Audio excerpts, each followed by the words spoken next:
invocado a los que están cerca de mí y he dicho también que México debe ir a un gran acuerdo con el presidente, con el gobierno, respaldarlo, trabajando para perfeccionar estas propuestas y haciendo propuestas muy claras para salir de la crisis, tener finanzas sanas ¿Cómo sin cuáles, subir gobernador? impuestos. Primero, reducir los costos del gobierno. Ujú.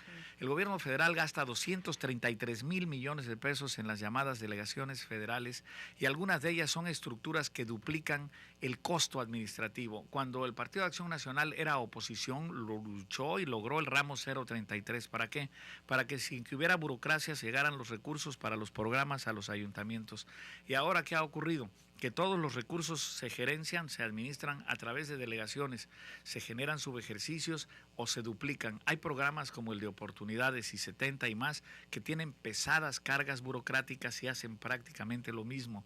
Los 107 otros programas llamados sociales podrían reducirse el tamaño y la dimensión y ahorrarse muchos recursos. Se pueden ahorrar muchísimos recursos más allá del simbolismo de desaparecer 3 secretarías. ¿No es suficiente esto? Eso, pero ¿qué?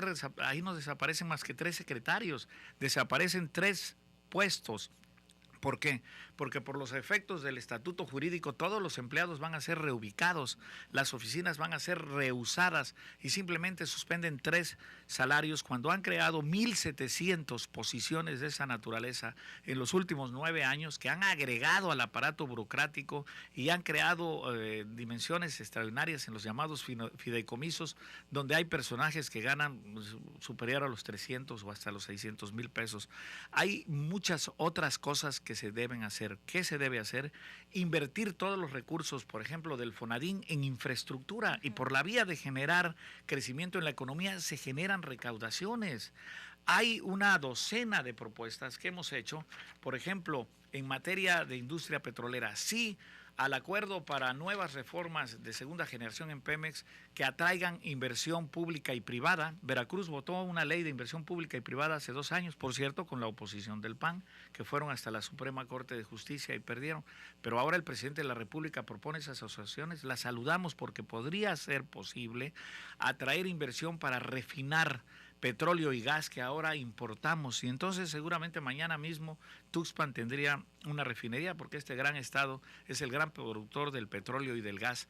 Hay 10 medidas de política económica en una propuesta para enfrentar la emergencia e impulsar el crecimiento económico, el empleo y combatir la pobreza que implican medidas de desregulación, medidas de simplificación, medidas de eficientización y medidas de congruencia. En el puerto de Veracruz operan 12 dependencias, dificultan el traslado de las mercancías. Decían los agentes navieros y los operadores portuarios que es más breve el tiempo en descargar un contenedor de un barco a un vehículo que sacarlo de la aduana o desaduanarlo. Hay en una serie de medidas de finanzas públicas que nosotros hemos propuesto recomendaciones para vivir un verdadero federalismo fiscal, uno que eficiente como Veracruz lo ha hecho las recaudaciones, que haga transparente la aplicación de los recursos y que lleve al gran sector que no paga sus impuestos.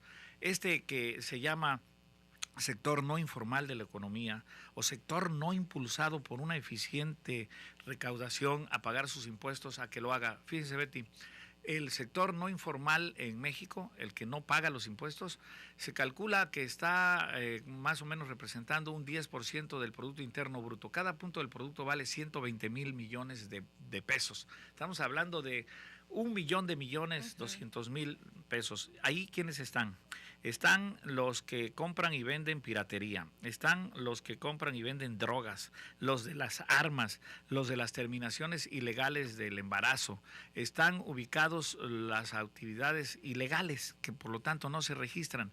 Si nosotros aplicáramos la ley, eficientáramos la recaudación y por lo menos, como lo hemos venido tratando de hacer con el pequeño comercio, eficientáramos la recaudación, podríamos atraer a muchos más a pagar sus impuestos y abrir la base gravable. México tiene alrededor de 60 millones de mexicanos que es la población económicamente activa. Vamos a suponer que por la crisis muchos de estos quedan fuera, pero hay por lo menos 40 millones de mexicanos que podrían pagar los impuestos. Solo los pagamos 20 millones y de esos 20 millones casi 8 son grandes empresas. De manera que hay allí un enorme campo en el que se puede eficientar la recaudación. En materia de política económica el PRI sabe mucho porque ha vivido crisis que se han resuelto y simplemente seguir los cartabones de evitar lo que se llama el peor de los impuestos, que es la inflación, y atorarle a los que menos tienen y a las clases medias todos los costos de los bienes y servicios del Estado, no resuelve el problema, lo agrava, y agravia a Veracruz pagar las tarifas de luz más altas del país. Esa es una injusticia y algo realmente ofensivo de lo que Veracruz le da a la nación. El gobernador Fidel Herrera, usted nos decía, no es suficiente y están con esto de las 3 secretarías que se van a suprimir. Me hablaba de 3 secretarios. Nada más, que están todos los demás se quedan adentro. Que desaparezcan delegaciones federales. Sí, el esfuerzo sí se tendría que hacer, le pregunto, en todos los niveles de gobierno. En todos los niveles de gobierno, que les sobre personal o que no sea útil a cambio de darle una actividad productiva a cada quien. Veracruz, por ejemplo, es un buen caso. Miren, durante 25 años antes de la administración en la que sirvo, Veracruz no atrajo inversiones, solo muy poquito en el sector del turismo, restaurantes y alguno que otro hotel. Pero el único empleador en Veracruz era el gobierno, por eso el gobierno se volvió tan grande. Afortunadamente creó plazas de profesores, de policías, de médicos y de enfermeras, que ahora estamos en la lucha porque se entreguen las plazas de los médicos y las enfermeras, que también injustamente nos han retrasado por varios meses. El sector público se volvió el único empleador. Cuando hemos logrado redinamizar la economía y abrir los empleos, mucha gente ya ha migrado y eso nos ha permitido a nosotros ir transformando el gasto corriente en gasto de inversión. Al gobierno federal le sobra mucha gente. El espectacular medida de decir desaparece la Secretaría de Turismo, pues desapareció un puesto de ocupación. Todos los demás se van a readscribir fácilmente. También así ocurre en lo de la reforma agraria, que los adscriben a otros lados. Tenemos que buscar, igual también ocurrió en la otra dependencia de turismo, que ya era una situación insostenible, porque el turismo por la Constitución ya está en los estados. Por ejemplo, este estado que le ha ido tan bien en turismo, tenemos ya casi 200 hoteles y como 40 en construcción nuevos, y el turismo ha sido el gran impulsor del empleo en Veracruz y va a seguir siéndolo. Pues nosotros creemos que debemos encontrar en el acuerdo de las voluntades y la claridad de una política económica nueva, la ruta para, sin subir impuestos, hacer que crezca la economía. México votó muy claramente el 5 de julio, quiere un cambio de modelo económico, quiere un cambio en la conducción de la economía, quiere una economía más sólida y quiere seguridad. Y ahí creo que podemos hacer, acordando los caminos y encontrar las formas de seguir resolviendo lo que los mexicanos quieren. Estamos recibiendo una gran cantidad de mensajes en línea de la gente que nos está siguiendo a través del portal de noticias de XCU. Gobernador, pues le haremos llegar estas inquietudes porque obviamente por cuestiones de tiempo nos será imposible darle lectura en vista de la gran cantidad de mensajes que estamos recibiendo. Gobernador, ¿se siente usted satisfecho de lo logrado? Me siento muy contento. ¿Cómo lo puede usted Bueno, yo valorar? siento las etapas que comprometí desde la plataforma electoral me han dado la oportunidad de cumplir todo lo comprometido, los 1,000 compromisos realizados, los 5,000 kilómetros de carreteras, las escuelas, los hospitales, las obras de carácter productivo, el túnel sumergido que ni siquiera soñé bajo el mar en Coatzacoalcos, el libramiento de Jalapa, el libramiento de Veracruz, el de Tuxpan, la entrada del mar allá a la laguna de Tamiagua, los 400,000 empleos, haber combatido la pobreza y reducida en más de 500,000 personas de Veracruz, me dan un espacio, pero no estoy satisfecho. Le queda mucho al gobierno en el que sirvo y le voy a meter todo el gas. Ahora sí voy a trabajar para que Veracruz siga viviendo un periodo de prosperidad que es increíble. En medio de la crisis, Veracruz crece y vive pues para vivir y progresar. ¿Habrá cambios en el gabinete, gobernador? Bueno, vamos a tener que reajustar dependencias, vamos a tener que hacer más con menos, vamos a tener que buscar